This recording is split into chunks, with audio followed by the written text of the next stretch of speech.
বিসমিল্লাহির রহমানির রহিম।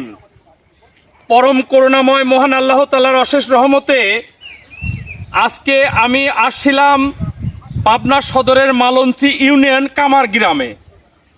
এই কামার গ্রামে দুঃখ ভারাক্রান্ত মন নিয়ে এই এলাকাবাসীকে নিয়ে আমি একটি দোলঙের উপরে দাঁড়িয়ে আছি। এই দোলংটি হচ্ছে আপনার কামার গ্রামে কাটাজুলার উপরে, যেটা আপনার ইসামতি নদী থেকে আপনার এখানে চলে আসছে অবদার সেই চিকনাই নদীতে এই কাটাজুলা চলে যায়। এখানে একটা ব্রিজ ছিল, এই ব্রিজটা সুন্দর ছিল। মানুষজন প্রায় এখানে লেখা আছে প্রায় 12টি গ্রামের মানুষ এই দোলং দিয়ে এই ব্রিজ দিয়ে চলাফেরা করত।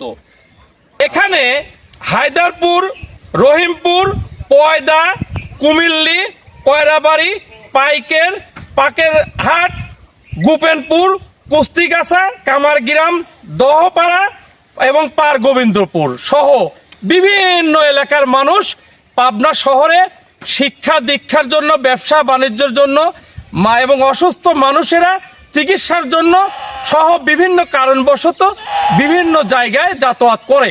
কিন্তু এই সাঁকোটা কে বা কাহারা এক শ্রেণীর মানুষ ব্রিজ উন্নত করে দেওয়ার নাম করে সেই ব্রিজটা ভেঙে ফেলে, তারপরে আর এই ব্রিজটা করে না। যার কারণে এই 12 থেকে 15টা গ্রামের মানুষ এখান দিয়ে যাতায়াত করতে পারে না।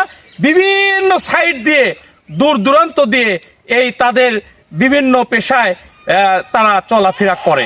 সবার দৃষ্টি আকর্ষণ রাখবো যে এলজিডি হোক, ফ্যাসিলিটিস ডিপার্টমেন্ট হোক, জেলা পরিষদ থেকে হোক, যে কোনো জায়গা থেকে এই ব্রিজটা করে দিলে এই এলাকার মানুষ সমস্ত কিছুতে একটা শান্তিপ্রিয় হয়ে উঠবে এবং তারা শিক্ষা দীক্ষা, অর্থনৈতিক, ব্যবসা, রাজনীতি, সংস্কৃতি সব কিছু দিক দিয়ে এগিয়ে যেতে পারবে।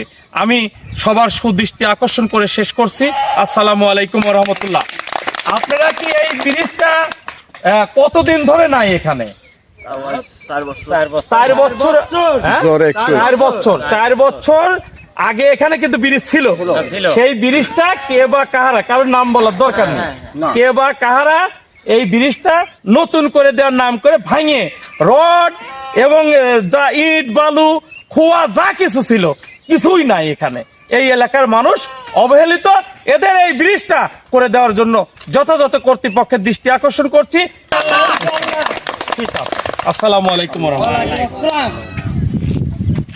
চলেন হাঁটি, এইদিকে দেখান, চলেন হাঁটি।